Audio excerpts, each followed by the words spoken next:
Hi.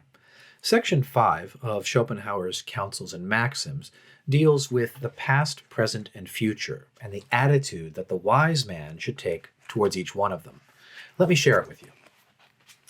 He writes, "Another important element in the wise conduct of life is to preserve a proper proportion between our thought for the present and our thought for the future, in order not to spoil the one by paying over great attention to the other.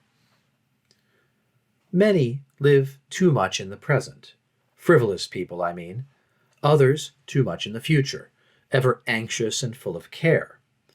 It is seldom that a man holds the right balance between the two extremes. Those who strive and hope and live only in the future, always looking ahead and impatiently anticipating what is coming, as something which will make them happy when they get it, are, in spite of their very clever airs, exactly like those donkeys one sees in Italy, whose pace may be hurried by fixing a stick on their heads with a wisp of hay at the end of it. This is always just in front of them, and they keep on trying to get it. Such people are in a constant state of illusion as to their whole existence. They go on living ad interim until at last they die." So obviously this is an error. This is a bad sort of life to live, where I'm always longing for the thing that's just out of reach, the thing that will make me happy when I get it, the thing in the future, that promotion, that completed project or relationship. And this is to live like a donkey. This is to live always sort of off balance, always moving forward until finally you die. This is not the proper balance between the present and the future. So Schopenhauer continues, "Instead, therefore, of always thinking about our plans and anxiously looking to the future, or of giving ourselves up to regret for the past, we should never forget that the present is the only reality, the only certainty. That the future almost always turns out contrary to our expectations. That the past, too, was very different from what we suppose it to have been." Right? There's an interesting kind of knowledge problem here, right? My memory is deceptive about the past. I remember it being better than it was, so I regret something that is not accurate. And my anticipations of the future are often faulty. So to the extent I project my desire and anxiety forward into the future, I'm also dealing with a kind of fuzzy, inaccurate picture.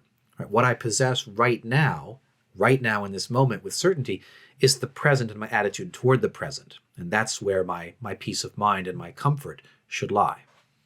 Okay, back to Schopenhauer.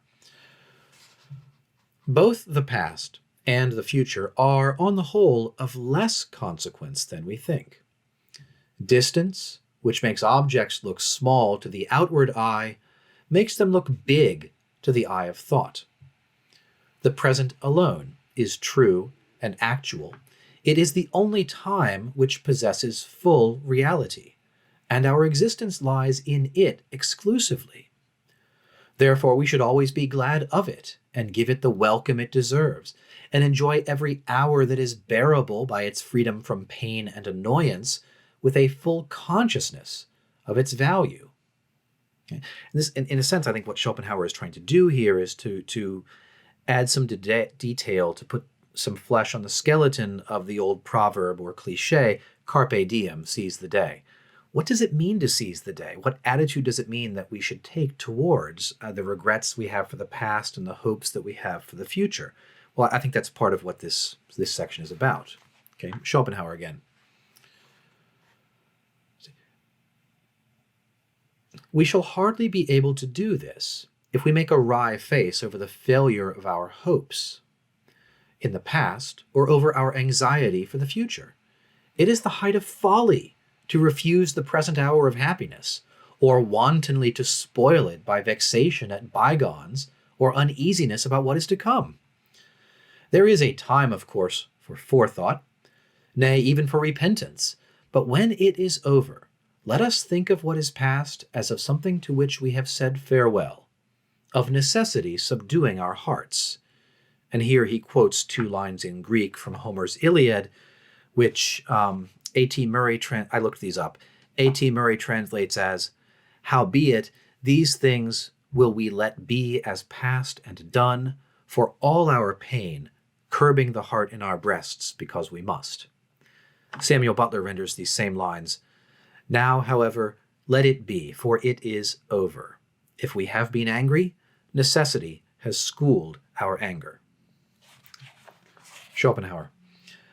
"And of the future, as of that which lies beyond our power, in the lap of the gods." And here he quotes another line from the Iliad, meaning roughly, these things lie in the lap of the gods, in the hands of the gods. "But in regard to the present, let us remember Seneca's advice, and live each day as if it were our whole life. Singulas dies, singulas vitas puta. Let us make it as agreeable as possible. It is the only real time we have." So some interesting reflections here on the nature of the past and the future. We should think about the past as necessity and as gone, no longer affecting our present. And we should think about the future as in the hands of powers beyond our control. Right? So I don't regret the past. I don't feel anxious for the future. That seems to be the ideal that Schopenhauer is sketching out. The next paragraph contains, I think, some controversial advice, and here it is. "Only those evils which are sure to come at a definite date have any right to disturb us. And how few there are which fulfill this description. For evils are of two kinds. Either they are possible only, at most probable, or they are inevitable. And even in the case of evils which are sure to happen, the time at which they will happen is uncertain. A man who is always preparing for either class of evil will not have a moment of peace left him. So, if we are not to lose all comfort in life through the fear of evils, some of which are uncertain in themselves, and others in the time at which they will occur, we should look upon the one kind as never likely to happen, and the as not likely to happen very soon. I've presented this to a couple of friends and family members, and they think it's bad advice, most of them. But it seems to me Schopenhauer here is sketching out three categories of evil. He says there's the one category that has a right to disturb you. Right? You're entirely justified in being anxious and worried and concerned about it and letting it disrupt your present happiness. But that is the kind that is certain to happen and at a definite date in the future. Right? So say I've been drafted and I know I have to report for basic training on May 1st. Well, as May 1st approaches, there's a definite thing that's going to happen that will be bad for me, I'm saying, and it's at a definite date. Right? There's no way of avoiding it, and the date is known as well. Well, Schopenhauer may say, you have my permission to be anxious about that. That's one of those rare evils which is both certain and fixed in time. But by contrast, then, we can note virtually every other problem we have in our life. It's either uncertain that it will happen, or if it's certain that it will happen, it's not certain when it will happen. And either one of those seems to give us an area in which we can postpone anxiety or ignore or minimize the anxiety. So treat them as though they won't happen or as though they won't happen very soon. And we'll see, I think, in the next paragraph, this makes some sense. I think not as a way of completely blinding yourself to the necessity to prepare for future evils, but as a way of not allowing future evils which have a kind of uncertainty about them to disrupt and to spoil your present peace of mind. Okay, there will be a time to confront them later when they are more imminent and when they are happening. That time is not right now when they are in a sort of an uncertain future at an uncertain time. Okay. Back to Schopenhauer. Now, the less our peace of mind is disturbed by fear, the more likely it is to be agitated by desire and expectation. This is the true meaning of that song of Goethe's, which is such a favorite with everyone. Ich hab mein Sack auf nix gestellt. And that's the first line of a poem by Goethe, meaning roughly, I have based my affair upon nothing, or my thoughts are on nothing fixed. It is only after a man has got rid of all pretension and taken refuge in mere unembellished existence, that he is able to attain the peace of mind which is the foundation of human happiness. Peace of mind, that is something essential to any enjoyment of the present moment, and unless its separate moments are enjoyed, there is an end to life's happiness as a whole. We should always recollect that today comes only once and never returns. We fancy that it will come again tomorrow, but tomorrow is another day, which in turn comes once only. We are apt to forget that every day is an integral and therefore irreplaceable portion of life, and to look upon life as though it were a collective idea or a name which does not suffer if one of the individuals it covers is destroyed. So I think this paragraph, Schopenhauer is saying some things interesting, a little bit dangerous for us, maybe as 20th, 21st century Americans, to think of the song from Annie, the sun will come out tomorrow, tomorrow is another day. These are all cliches that have come up in American popular culture since Schopenhauer wrote. But I do think here there is some value at the very end of this paragraph, right? We forget that each day is an integral and valuable part of our life. We tend to think of the days of our life as though they were ants in an anthill, right? I have 1,000 of these, and if I waste 30 of them, it's not that big a deal.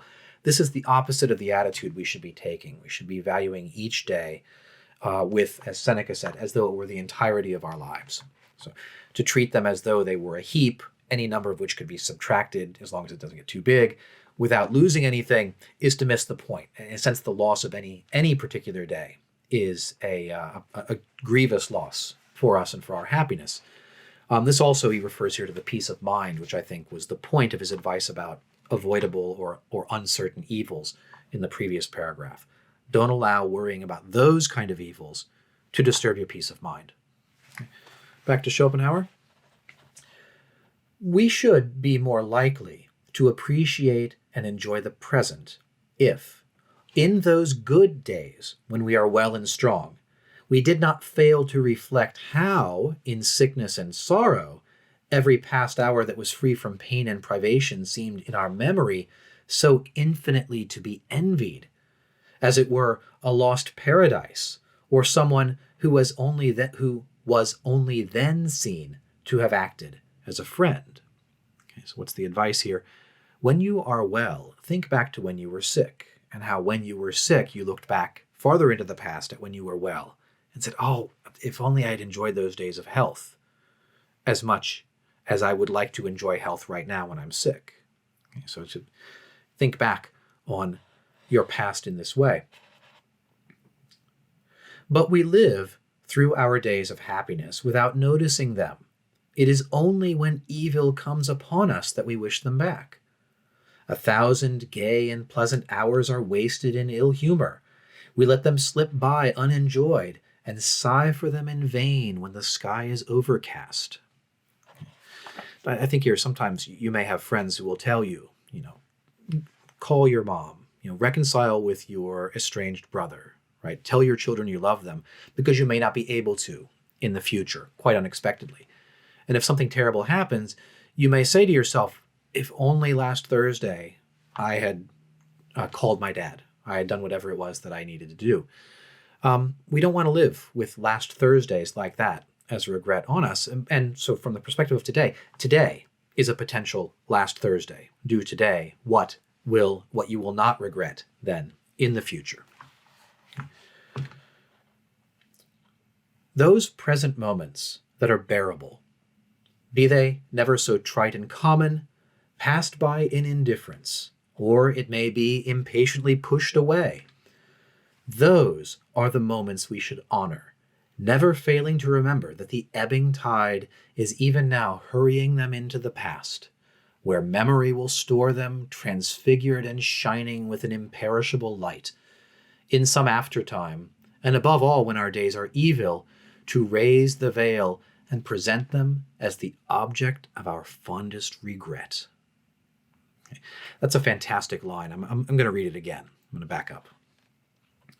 He says, we should treasure the present moments that are bearable, even if they are trite and commonplace, never failing to remember that the ebbing tide is even now hurrying them into the past, where memory will store them transfigured and shining with an imperishable light. In some aftertime, and above all when our days are evil, to raise the veil and present them as the object of our fondest regret. Okay, that's some great writing by Schopenhauer, I think.